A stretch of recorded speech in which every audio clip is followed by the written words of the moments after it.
करें स्नो खाने की गलती, हो सकती है इस खतरनाक बीमारी से मौत। और क्यों गूगल हर साल एप्पल को देता है $25 बिलियन। और ऋतिक रोशन की गर्लफ्रेंड की असली उम्र जानकर आप हैरान हो जाएंगे। जानने के लिए बने रहें अंत तक हमारे साथ। फैक्ट नंबर 12, अक्सर कहा जाता है कि प्यार कभी उम्र देखकर नहीं होता, ये तो बस हो जाता है। बॉलीवुड फिल्म इंडस्ट्री में ऐसे तमाम कपल्स हैं जिन्होंने अपने से कई छोटे या बड़े पार्टनर को चुना। ऋतिक रोशन भी उन्हीं में से एक है। ये तो सभी जानते हैं कि ऋतिक की पहली शादी सुजैन खान से हुई थी, लेकिन 2014 में दोनों का तलाक हो गया। इसके बाद से ही ऋतिक सबा को डेट कर रहे हैं। दोनों की उम्र में काफी फासला है। ऋतिक का जन्म 1974 में हुआ था, तो वहीं सबा का जन्म 1985 में हुआ था। सबा पेशे से एक मॉडल और एक्ट्रेस हैं। दोनों के बीच 11 साल 9 महीने और 22 दिन का फासला है। ऐसे में शायद सबा ने पहली मुलाकात में ऋतिक को अंकल ही बुलाया होगा। दोनों लंबे समय से रिलेशनशिप में है, लेकिन फिलहाल इनकी शादी करने का कोई इरादा नहीं है। फैक्ट नंबर 11, ड्राइवर की एक छोटी सी गलती के कारण 2 करोड़ लोगों की जान चली गई थी। आप भी सोच रहे होंगे कि भला ऐसा कैसे हुआ। जून 1914 के दिन ऑस्ट्रो हंगेरियन एम्पायर के राजकुमार आर्चडुके फ्रांस फर्डिनेंड अपनी पत्नी के साथ बैसरिया के एक शहर में घूमने के लिए गए थे।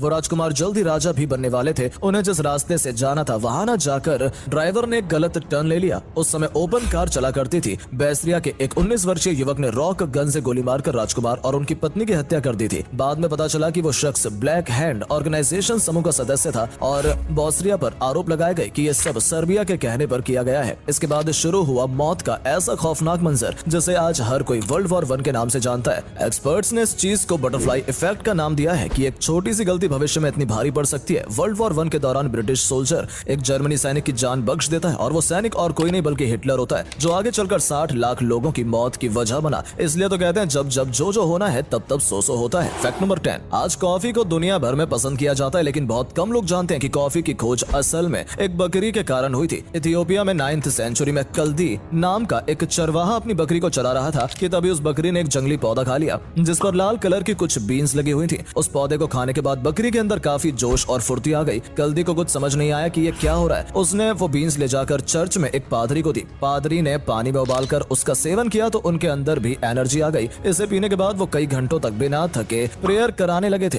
पादरी ने सभी से कहा कि एनर्जी का एक अच्छा स्रोत है और इसे रोजाना पीना चाहिए। इस तरह बकरी के कारण काफी खोज हुई। फैक्ट नंबर 9, इस धरती पर कई ऐसी जगह है जो पूरी तरह से वीरान और सुनसान है और जहाँ कोई इंसान नहीं रहता। यहाँ रहने का मतलब मौत को गले लगाना है। हम किसी रेगिस्तान की या आइलैंड की बात नहीं कर रहे हैं। साइबेरिया और अंटार्कटिका ऐसी जगह है जहाँ कोई रहना पसंद नहीं करता। ये धरती की सबसे ठंडी और आइसोलेटेड जगह मानी जाती है। यहाँ साल भर तापमान -50 से -90 डिग्री सेल्सियस के बीच रहता है। इस धरती पर मौजूद टोटल साफ पानी में से 60% पानी अंटार्कटिका में ग्लेशियर्स के रूप में जमा है। यहाँ पर कई किलोमीटर मोटी बर्फ की चादर है। कई जगह तो पानी के नीचे 5 किलोमीटर तक ठोस बर्फ मौजूद है। आपको बता दें कि अंटार्कटिका पर किसी देश का कब्जा नहीं है। वैसे तो इस देश में कोई नहीं रहता, लेकिन हर साल कुछ साइंटिस्ट यहाँ रिसर्च के लिए आते हैं। अमेरिका, ब्रिटेन, कनाडा, जापान, चीन, अर्जेंटीना, साउथ अफ्रीका और भारत सहित कई देशों के वैज्ञानिक अंटार्कटिका में रिसर्च कर रहे हैं। कुल 70 से अधिक रिसर्च स्टेशन यहाँ पर आज के समय में मौजूद हैं, जिनमें भारत के भी 2 स्टेशन हैं। यहाँ पर साल भर बर्फीले तूफान आते रहते हैं। कई बार यहाँ पर 320 किलोमीटर प्रति घंटे की स्पीड से हवाएं चलती हैं। ये हवा इतनी तेज होती है कि ग्लेशियर्स भी टूटकर गिरने लगते हैं। अंटार्कटिका में साल में सिर्फ एक बार सूर्योदय होता है और एक बार सूर्यास्त। 7 से 8 महीने तक यहाँ सूर्य चमकता हुआ नजर आता है, तो वहीं अन्य 4 महीने बिल्कुल रात होती है। पिछले कुछ सालों में टूरिस्ट के बीच भी अंटार्कटिका थोड़ा पॉपुलर होना शुरू हुआ है, लेकिन ये ट्रिप काफी महंगी साबित होती है। फैक्ट नंबर 8, यूं तो इस धरती पर 3000 से अधिक सांपों की प्रजातियां, लेकिन सबसे बड़े और खूंखार सांप की बात करें तो वो ग्रीन एनाकोंडा है। ग्रीन एनाकोंडा ब्राजील में पाया जाता है और इसे अमेज़न के जंगलों का राजा कहा जाता है। इसकी लंबाई 33 फीट यानी कि 3 मंजिला इमारत जितनी हो सकती है और इसका वजन 400 किलो तक हो सकता है। वैसे तो ग्रीन एनाकोंडा जहरीले नहीं होते, लेकिन ये अपने शिकार को इतनी जोर से जकड़ते हैं कि दम घुटने से उसकी मौत हो जाती है।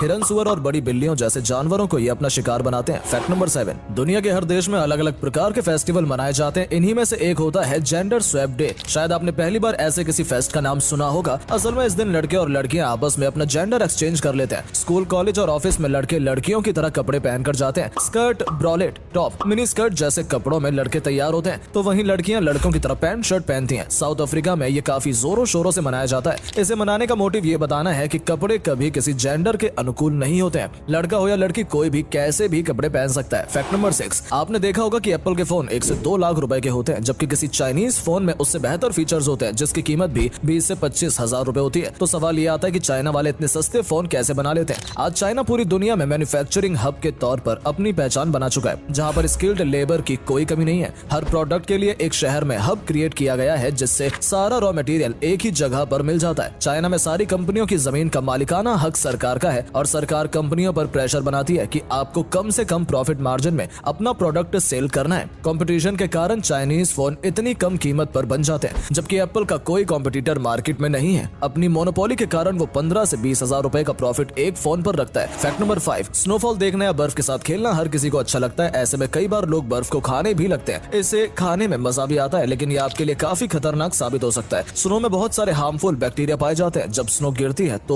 बिल्कुल प्योर होती है, लेकिन हवा में मौजूद कीटाणु और बैक्टीरिया उसे दूषित कर देते हैं। जमीन पर आने के बाद और उसमें और भी गंदगी और बैक्टीरिया ऐड हो जाते हैं, जो बहुत तेजी से ग्रो करते हैं। स्नो खाने के कई घातक बीमारी हो सकती है, जिसका इलाज शायद डॉक्टर्स भी न कर पाए। इसीलिए अगली बार आप कभी भी स्नो खाने की गलती बिल्कुल भी मत करना, फिर वो चाहे कितनी सफेद और साफ क्यों ना दिखाई दे रही हो। फैक्ट नंबर 4, शायद आपने भी कभी गौर किया होगा कि दो ट्रेन के क्रॉसिंग के वक्त पटरी चेंज होते समय या कर्व ट्रैक के समय अक्सर स्टेशन गार्ड एक हरी पट्टी लेकर खड़ा रहता है और वो लोको पायलट को ये झंडी दिखाता है। बदले में लोको पायलट भी हरी झंडी दिखा देता है। ये एक ग्रीन सिग्नल होता है, जिसका मतलब होता है कि सब कुछ ठीक चल रहा है और अब लोको पायलट अपनी स्पीड पर ट्रेन को दौड़ा सकता है। यदि स्टेशन गार्ड या लोको पायलट को कुछ गड़बड़ नजर आती है तो वो ग्रीन के बजाय रेड फ्लैग हवा में लहराता है। फैक्ट नंबर 3, मिस्र की मम्मी अपने आप में किसी रहस्य से कम नहीं है। कई मम्मी को सरकार खोल चुकी है और कुछ मम्मी को खोलने के लिए हर कोई डरता है। पिछले साल कुछ मम्मी के ताबूतों को खोला गया था, जो करीब 2600 साल पुराने बताए जाते हैं। इतिहास में मिस्र के लोग हमेशा से ही मरने के बाद शख्स का शरीर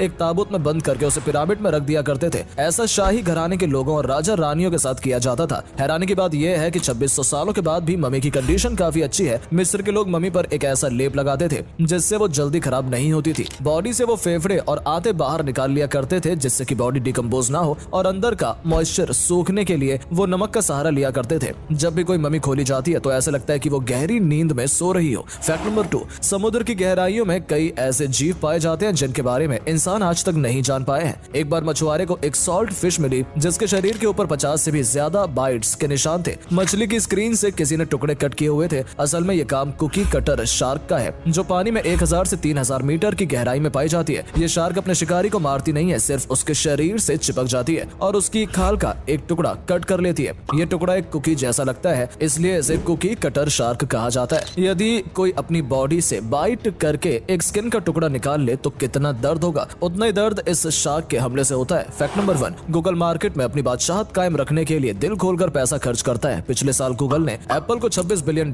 दिए थे। आप सोच रहे होंगे इतने पैसे भला किस बात के। असल में गूगल एप्पल से कहता है कि आपके मोबाइल फोन, आईपैड और लैपटॉप समेत जितने भी डिवाइस हैं, उसमें डिफॉल्ट सर्च इंजन गूगल ही होगा और गूगल की सबसे ज्यादा कमाई सर्च इंजन से ही होती है। डिफॉल्ट सर्च इंजन बनाने के लिए ही गूगल ने एप्पल को $26 बिलियन दिए थे। साल 2022 में गूगल की कुल कमाई $165 बिलियन रही थी। इतनी कमाई में से कुछ पैसे यदि एप्पल को दे दिए तो गूगल को कोई खास फर्क नहीं पड़ता। आप कौन सा सर्च इंजन यूज करना पसंद करते हैं, कमेंट बॉक्स में हमें जरूर बताएं। तो दोस्तों, उम्मीद करते हैं आपको आज की वीडियो पसंद आई होगी। अगर हाँ तो वीडियो को लाइक और शेयर अवश्य करें। आज के लिए इतना ही, आपसे फिर मिलेंगे एक नई वीडियो और ढेर सारी रोचक जानकारी।